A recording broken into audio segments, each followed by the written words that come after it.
So today we are taking a look at Monsters of Tal'Dorei from WizKids, and it kind of got me thinking about homebrewing monsters. I've never been much of a homebrewer myself. It always felt like the game design experts had spent so much time and energy crafting so many great monsters that I might as well just use those.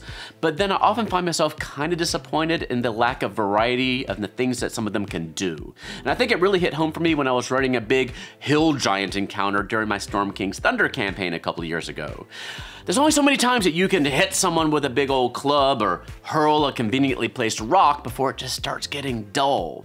And one thing I love about the Epic Encounter boxes is that they give you some really good examples of how to take those stale stat blocks and do something different with them. And they did red dragons and frost giants and giant spiders. There's a lot of them now. But these Monsters of Tal'Dorei here were, I assume, mostly crafted by Matt Mercer to fit specific needs he had in his campaign. He probably didn't expect anyone else to ever use them. So today we'll take a look at this first box of Tal'Dorei based monsters and see if there's something special here. But tell me what you do with monsters. Do you just run the monsters as written in the books? Do you alter them to make them more fun? Or do you invent entirely new monsters of your own? Let me know down below. Before we jump in though, today's video is sponsored by Dungeons and Lasers. They have a new fundraiser on GameFound.com for outdoor terrain launching on Tuesday, June 14th. Dungeons and Lasers is my go-to suggestion for quality, inexpensive TTRPG terrain. They have 4 new sets, including the Elven Woods, Swamps of Doom, Land of Giants, and a creature pack with 32 monster minis. If you use the link below to follow the campaign before it launches, you'll get a free 80mm Leshy mini with your pledge, and each pledge at the starter tier or higher will also get you a free Tarrasque mini. Go follow the campaign right now to secure your free Leshy mini, and then decide if you want to back it when the GameFound goes live on Tuesday. And thank you to Dungeons and Lasers for supporting our channel. And don't forget to check out the anime spell cards from our friends at Hit Point Press if you are looking for a gift for your D&D Game Master. To thank them for all their hard work, the deck of mini anime spell cards are a great choice. You can go in with all the other players and get one of the discounted starter bundles. These cards will transform the game for everyone at the table, and let me tell you, having these spell cards handy makes running caster NPCs so much easier to manage for your GM. Check out the sales today at animatedspells.com. I freaking love golems. Any creature that makes a party change up their usual combat routines is a gem in my book, and golems with their immutable forms and their resistance to magic usually do that. Cobalt golems are formed from metal mined from meteorites and powered by a central lodestone. They're used by the Cobalt Soul to guard their most restricted archives. The Cobalt golem can emit a magnetic pulse that can pull in metal items within 30 feet, potentially including anyone wearing metal armor. They have a CR of 18. If you're an arcanist with an unlimited budget and you want to bling out your work, make yourself a platinum golem. Platinum golems aren't just made from precious metal, but also from the souls of fallen warriors who died defending something they love.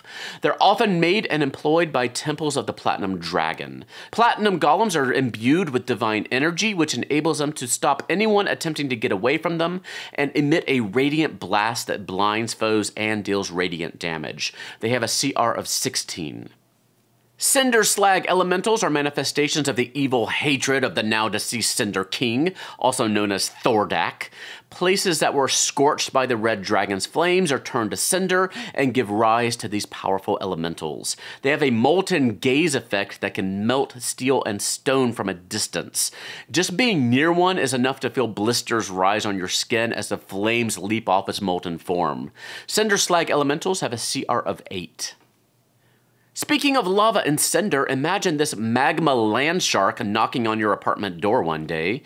These are basically bullets filled with elemental fire magic. They can burrow and swim through lava, leap on creatures from a distance, and perhaps most dangerously, can actually melt the land around them in a 10-foot radius into lava.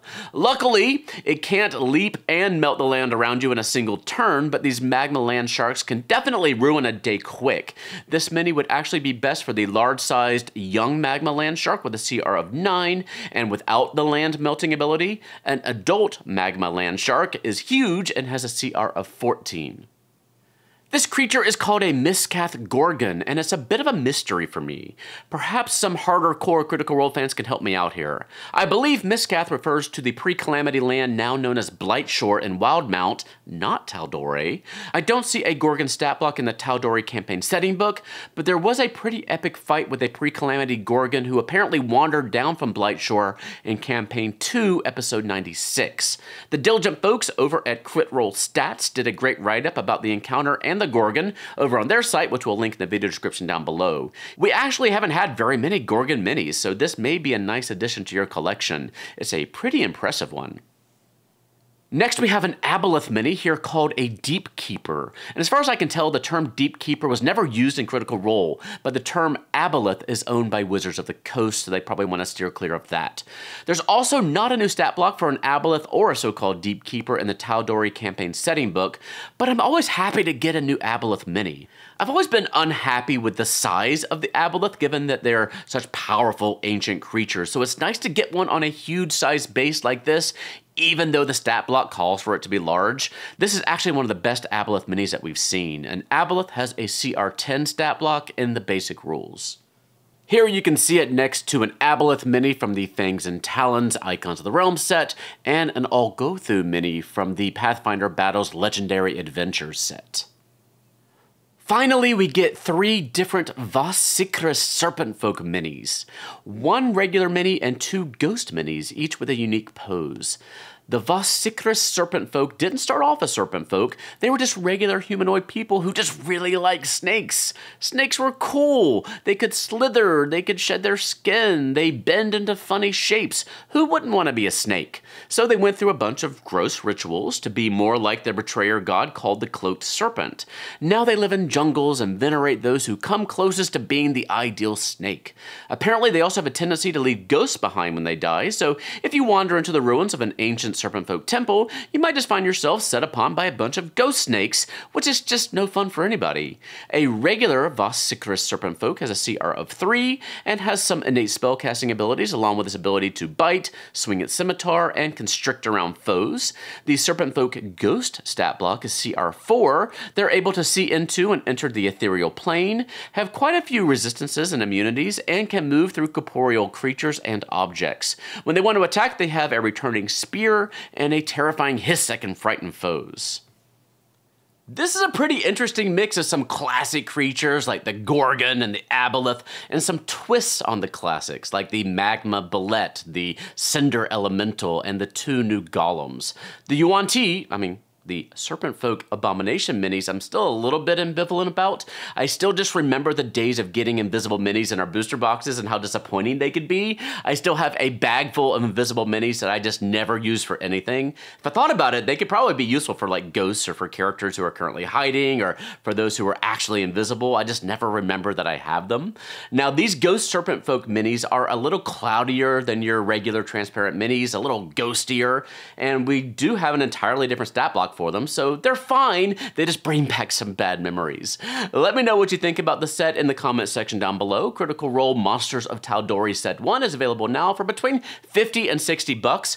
Prices these days are all over the place, so I'm just going to give you ranges for a while. Really eager to bust out the second box of Ta'Dorei Monsters soon, though. There are some really interesting ones in that particular box I want to share with you. Be sure you're subscribed so you don't miss that. Also, don't forget to use the link below the video to check out the new Dungeons & Lasers Game Found campaign to qualify for that free Leshy mini if you decide to back. The campaign launches on Tuesday the 14th, and check out the animated spell cards from Hit Point Press at animatedspells.com. Now, back to our conversation about creating monsters. My one tip for what to do if combat is getting a little bit dull with a limited stat block, and you don't really maybe feel comfortable coming up with a whole new action that would be balanced with everything else, is to just retheme your main attack with the same to hit and damage rolls, but change the damage type if you want to. Maybe instead of the hill giant attacking with a club, he picks up a nearby wheelbarrow and swings it down. Or maybe he grabs a nearby window pane that was about to be installed in the local tavern and slams it over your head, dealing slashing damage instead of bludgeoning damage. Visualize where the battle's taking place and think about the cinematic ways that you can up the action. We have a lot of fun videos coming up for you. If you like this video, hitting the thumbs up button down below helps us out a lot. If you want to check out our Cobalt Plushie pre-order store, just visit cobaltplush.com. You can also find me on Twitter, Facebook, and Instagram. For now, take care, have fun, love each other, and I will see you next time at the Gallant Goblin.